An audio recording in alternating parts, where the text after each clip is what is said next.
Who doesn't want to grow more tomatoes? There's nothing like the taste of homegrown, freshly picked from the vine. In this video, I'll reveal the secrets to supercharging your plants, getting better harvests, and I'll take you along every step of the way. I've spent the last year filming every stage of growing tomatoes, from what to do with the little seedlings that pop up to harvesting those glorious fruits. So let's jump straight in.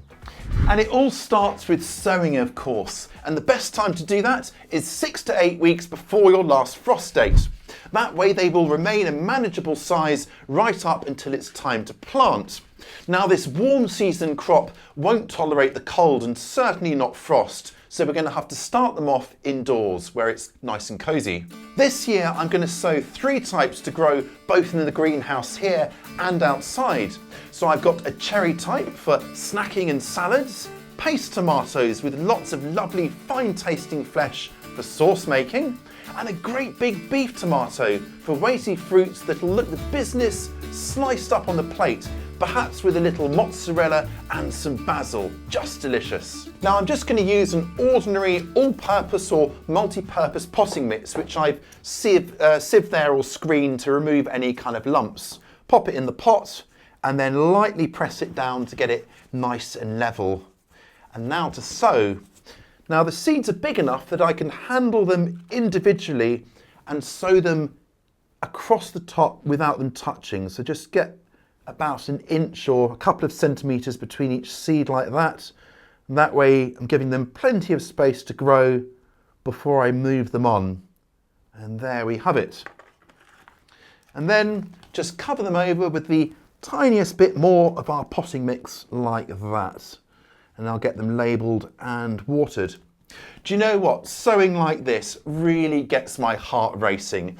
Maybe I need to get out more, but this is what really excites me. It's the promise of all those magnificently aromatic fruits. It's something to get excited about. The great thing about growing tomatoes is the extraordinary range of varieties we can grow. Now, some are suited to warmer climates or greenhouse growing, while others will do just fine in a cooler, temperate climate like mine.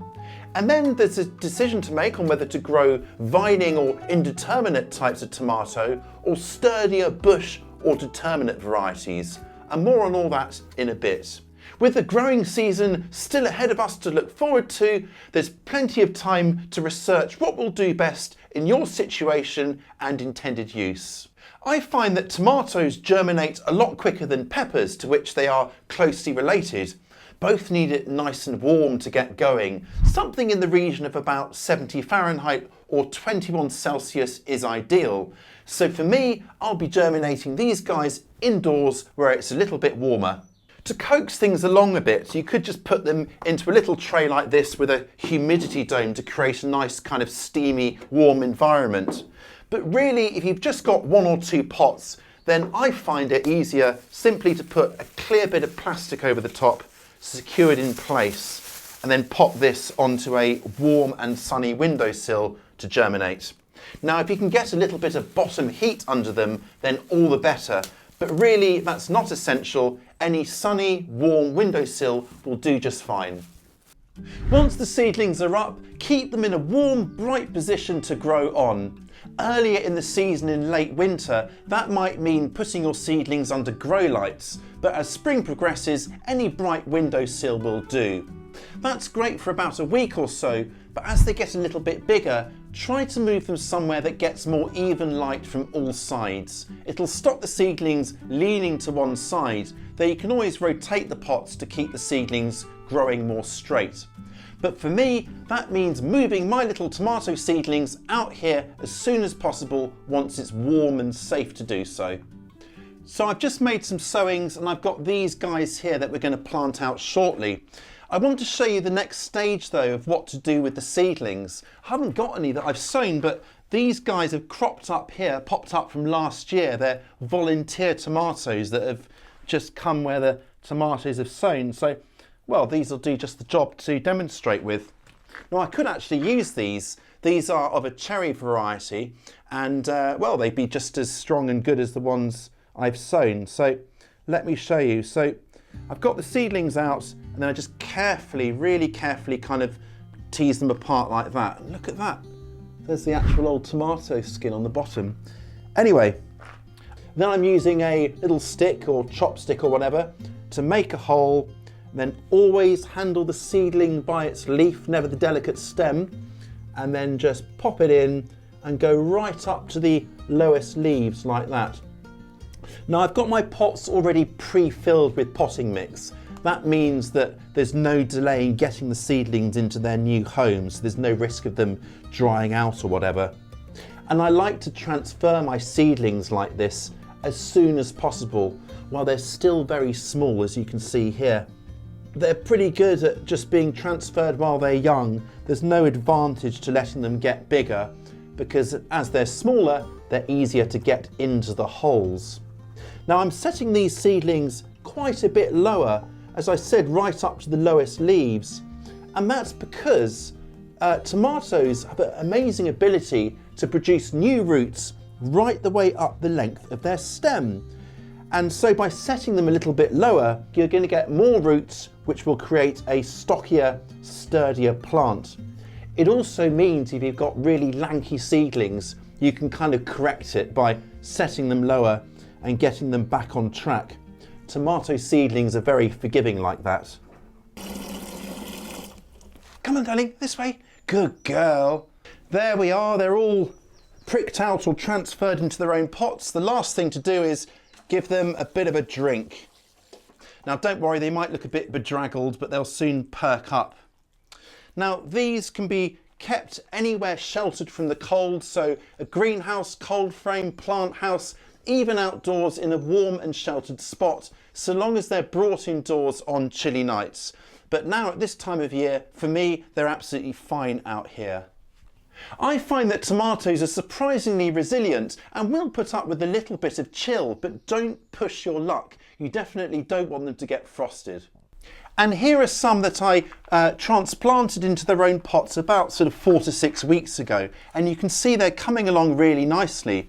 Just different varieties, hence the different sizes, but they're all growing incredibly fast now it's finally warmed up. It's been a bit cooler out here than inside the house, but I find that the extra light more than compensates for that. Now, if you're not quite ready to plant them into their final positions, then you can just pot them on, and it's very simple. Take the tomato out of its pot, get a bigger pot, and then set it right at the bottom.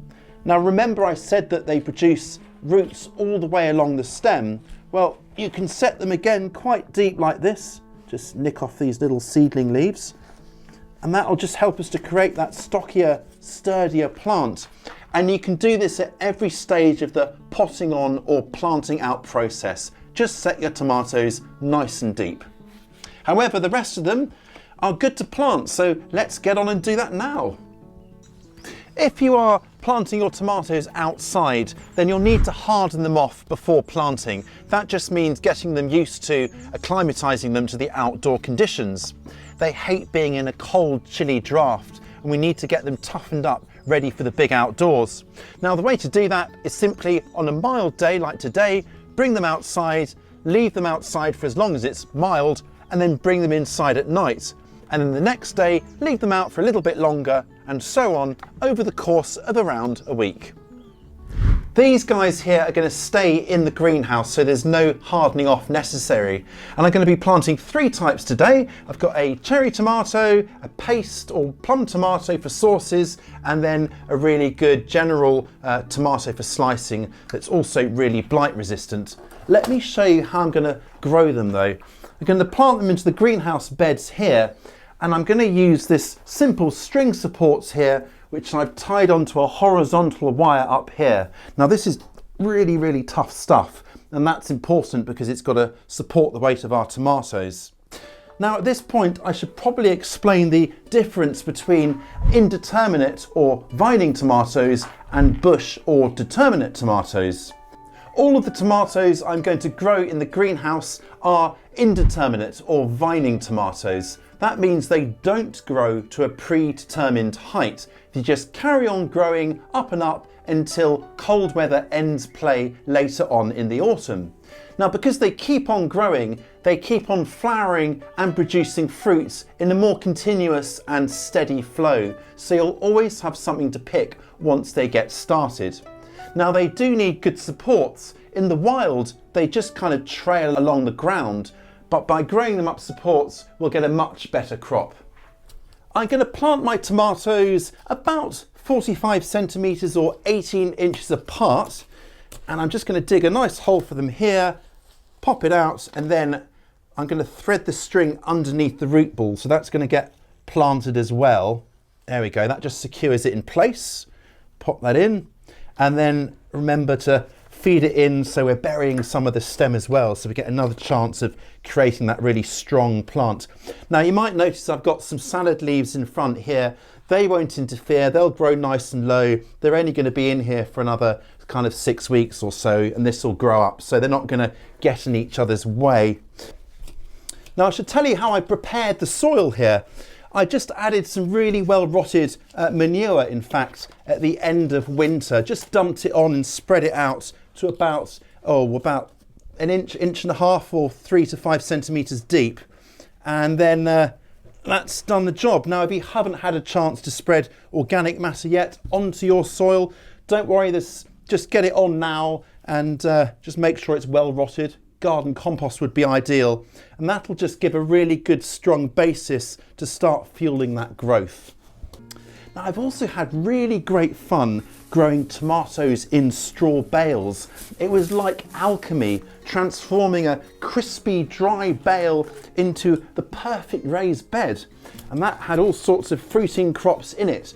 So if you'd like to see that video too, I'll also link to that one. Another option is hanging baskets, of course.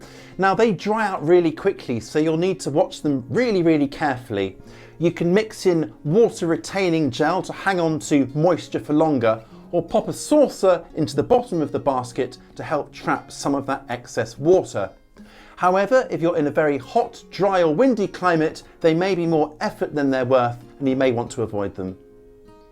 Staking or supporting plants is essential. It keeps plants upright, making the best use of space. It'll dramatically reduce the chances of diseases or fruits rotting on damp ground. There'll be fewer pests, and looking after the plants is so much easier because everything's elevated and you can see what you're up to as you tend your crop. I'm using string supports in here because, well, it's very convenient and they're very quick to set up. But like I've said, just make sure it's nice and strong. Outside, you could use strong posts or battens. You could also use bamboo canes, but do be mindful that plants can get really heavy under the weight of fruit, so there's a risk of them snapping, so proceed with caution. Whatever you're using, definitely tie your plants in at regular intervals right the way along the length of the stem. This reduces the risk of any weak spots and plants snapping under the weight. Another option is a tomato cage, and I've made this one very simply using stock fencing or cattle fencing you could use, and I've just cut it down to the right width and then use the ends of the wire to weave it all together. Now, I've given myself a final diameter of around 18 to 24 inches, which is 45 to 60 centimetres. That should support your plants nicely.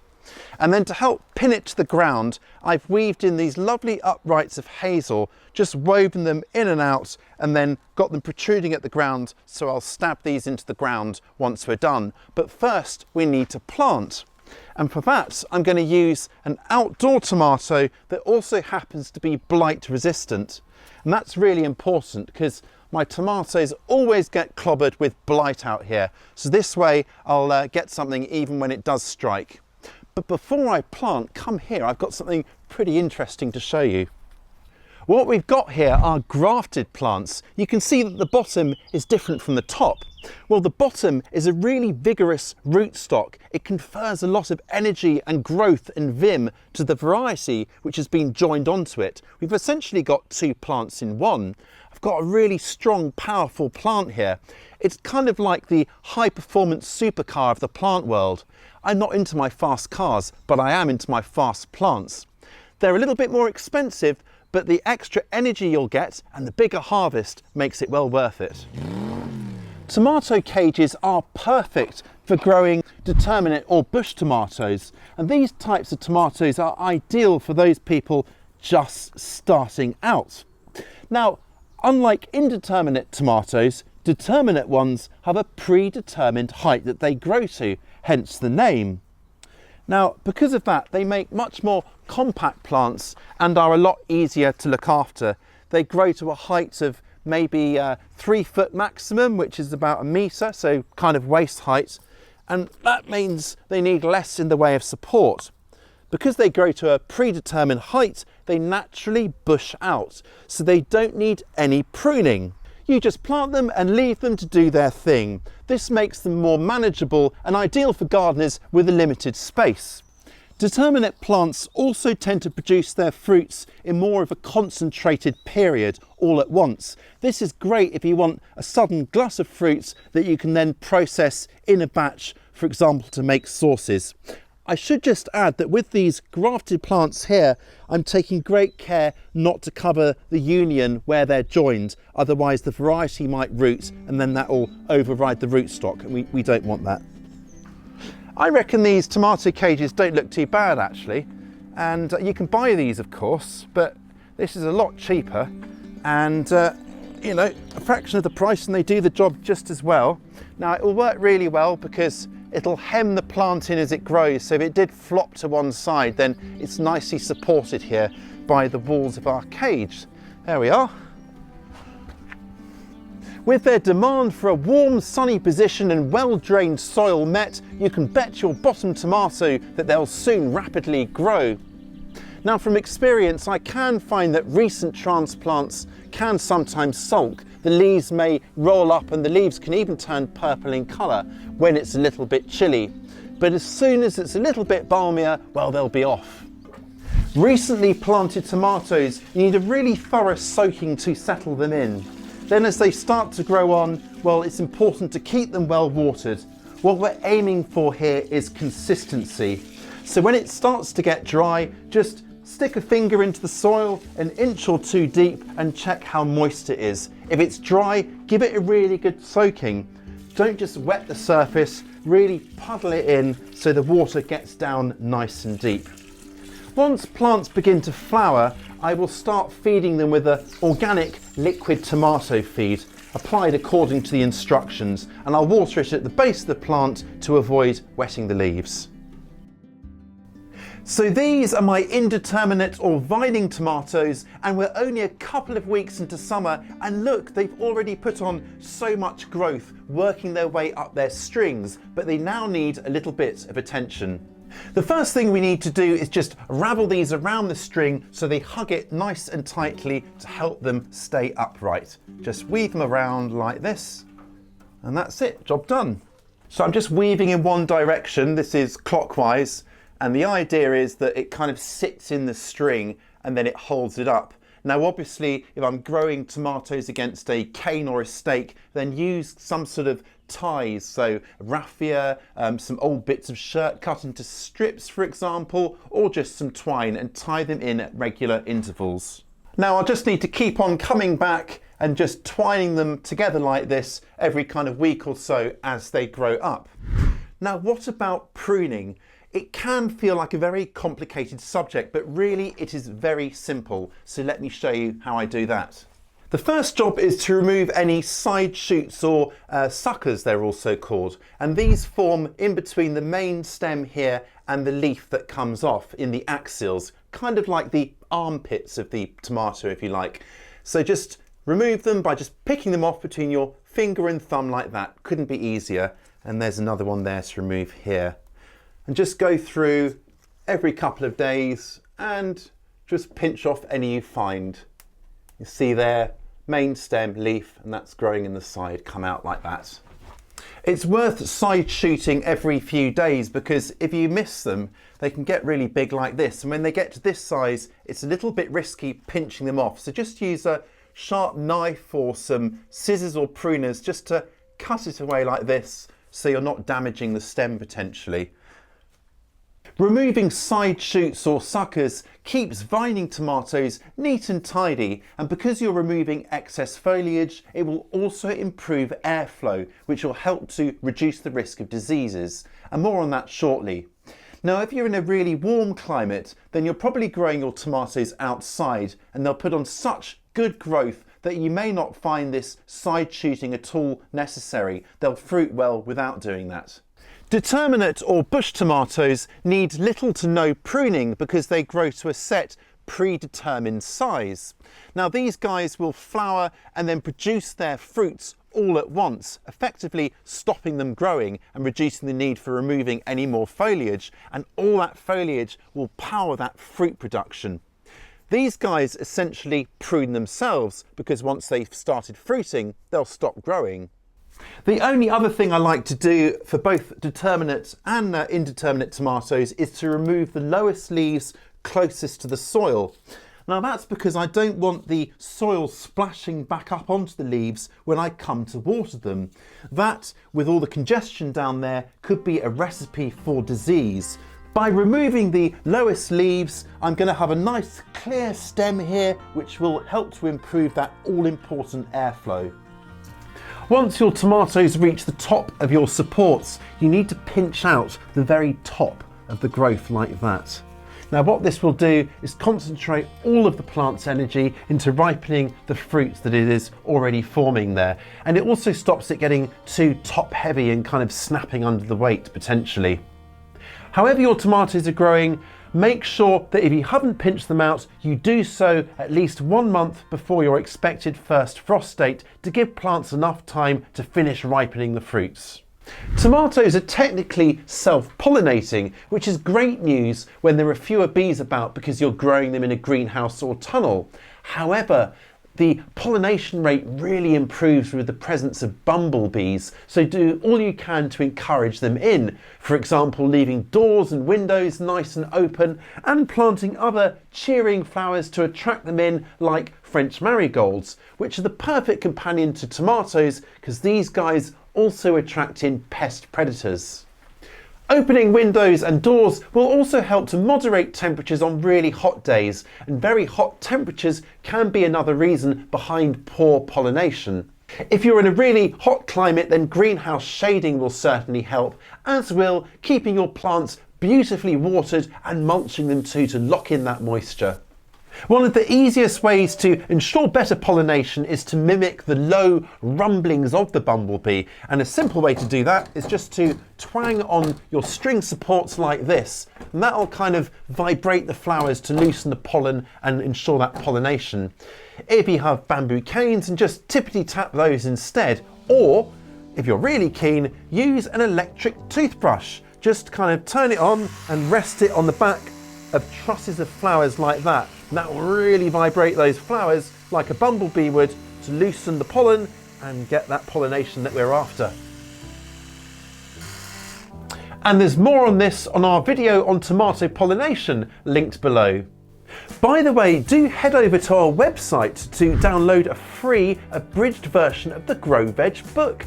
In it you'll find a fantastic little project for planting bush or determinate tomatoes in a wooden crate. It's a great solution for smaller spaces and for growing them in style. Bathed in warm sunshine, your plants will quickly get going and get growing. Now, at this stage they need between 1 to 2 inches or up to 5 centimetres of water every week. How much exactly depends on where you're growing them, what stage of growth they're at, and of course the weather. Your mission, should you choose to accept it, is to keep the soil consistently moist but never waterlogged. If in doubt, just do the ever dependable finger test. Thrust a finger 1 inch or so into the soil and just feel how moist it is. If it's dry, get on and water. And I prefer to use a watering can fitted with a rose so I'm not blasting the soil away from the root zone. A fantastically low maintenance way to keep soil more consistently moist is to use something like these clay pot oyers. They're just clay pots with the bottom sealed off and then the water seeps out through them. They're really easy to make and deploy, very satisfying. And I'll link to a video on how to do that down below. Tomato leaves can often curl up in hot weather. That's perfectly normal.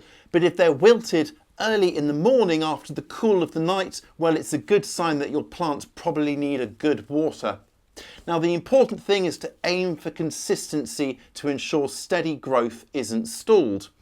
Erratic watering can lead to problems like fruit split, where the water suddenly rushes into the plant after a dry spell, causing the flesh to swell, and then the skin can't quite cope and it splits.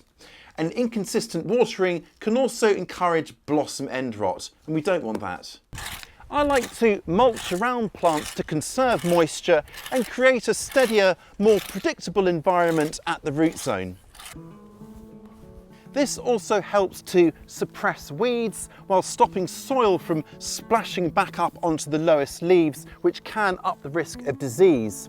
Now, grass clippings are great, they're readily available, but I've also used straw to great effect and it looks really beautiful too. Once my plants come into flower, it's time to break out the liquid tomato feed. Good nutrition not only supports healthy plant growth, it also results in better tasting fruits too. Any tomato feed will do the job. This will have a good balance of nutrients as well as micronutrients that are well suited to our tomatoes. Having said that, a thrifty, money-saving tip is to use the power of nature to make your own liquid feed using comfrey leaves, and it's really easy to do. Just stuff your leaves into a bucket, then fill the bucket with water, ideally rainwater. Cover and then leave the whole thing to stew and seep away for up to a month. The resulting potent brew can then be diluted up to about 1 part to 10 parts water and then splashed around your tomatoes to give them a natural lift. As I said, whenever you water, just try to keep the foliage as dry as possible. Wet leaves are a big entry point for diseases like late blight or tomato blight, a disease I can only describe as infamous. It can collapse your plants catastrophically within a matter of days. Now, proper spacing of your plants, keeping your plants dry, like drying in between your toes after a shower, and choosing blight-resistant varieties can all help you to dodge this fungal foe. I've chosen a blight-resistant variety for my outdoor tomatoes. They get wet more often, and of course you can't stop it from raining. You'll also get spores blowing in on the wind outside, so it pays to go belts and braces and choose blight-resistant. Tomato hornworms are a big nuisance for North American gardeners. These hungry caterpillars feed on the foliage and can thereby weaken plants. So remove any you find and come across and just add them to the compost heap where they can't cause any more problems to your tomatoes. Don't worry, they can't sting or bite, so hand picking them is perfectly safe. If you have a mega problem with hornworms, then consider investing in a UV light, which makes them very easy to spot. Borage is also said to deter tomato hornworms, so it's worth growing some of these near your plants. And as an added bonus, this flower is incredibly attractive to big bumbling bumblebees, so you're getting a double whammy of goodness from this beautiful bloomer. Sap-sucking whitefly can sometimes rear their unwanted heads in enclosed environments like a greenhouse or tunnel. Now, growing a flower that attracts their predators like these French marigolds here can really help. These are great for hoverflies, which will feed on the whitefly. If you do get a bit of a problem, then just disturb the leaves to get the whitefly up into the air and then just suck them out of the air every few days using a handheld vacuum cleaner. If that seems a bit cruel, then another option in an enclosed environment is to hang up biological controls. For example, of the tiny parasitic wasp Encarsia formosa, which will lay their eggs and feast on the whitefly, though I'm not sure which is crueler. Relish the unbridled joy of just picked tomatoes, something that is achingly elusive from shop-bought tomatoes. Pick fruits only once they are fully ripe for the very best flavour and texture. You can often smell the aroma coming off the sun-ripened tomatoes, and picking or cutting them free, well, it's nothing short of exhilarating. and try to pick your fruits as close to eating them as you can. That's so good. Now, if you do need to pick in advance, then just keep your tomatoes on the countertop where their flavour will stay intact, much better than putting them in the fridge. But if you need to put them in the fridge to last even longer, well, they'll store there for up to a week quite well. But just remove them from the fridge and bring them back up to room temperature before eating to allow all those complex flavours and aromas to recover. And if you're having trouble getting your tomatoes over the line, well, there's plenty on ripening stubbornly green tomatoes and enjoying them in this video. In the meantime, do enjoy your terrifically tremendous tomatoes, and I will catch you next time.